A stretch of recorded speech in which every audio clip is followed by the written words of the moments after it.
अज्ञानतिमिरन्ध्यस्य ज्ञानाञ्जनशलाकाया चक्षुरुन्मीलितो येन तस्मै শ্রীগুরবে নমঃ। অর্থাৎ যিনি অজ্ঞানতার অন্ধকার দূর করে জ্ঞানের আলো দেখান, সেই গুরুদেবকে প্রণাম।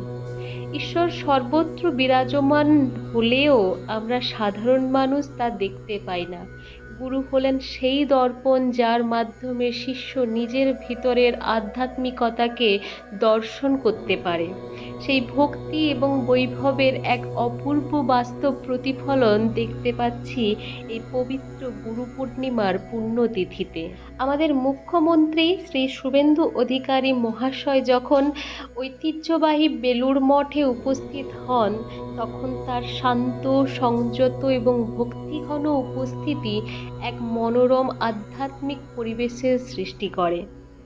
গঙ্গা তীরে আধ্যাত্মিক আবহ, মন্ত্রোচ্চারণ এবং সন্ন্যাসীদের সান্নিধ্যে মুখ্যমন্ত্রীর এই সুচারু ভক্তিপূর্ণ মঠ দর্শন যেন গুরু শিষ্যের সম্পর্কের বৈভব এবং প্রাচীন সনাতন ঐতিহ্যকেই যেন নতুন করে মহিমান্বিত করে তোলে।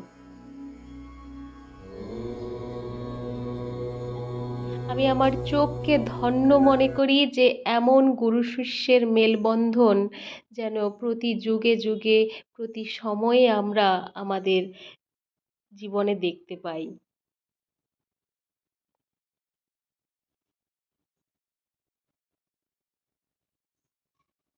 অ্যাকচুয়ালি এটাই তো ভারতীয় সংস্কৃতি। এই ভারতীয় সংস্কৃতিকে আমরা মনে প্রাণে এবং আমাদের ভেতরে জড়িয়ে বাঁচতে চাই। এই দৃশ্যগুলো দেখে নিজেকে ধন্য মনে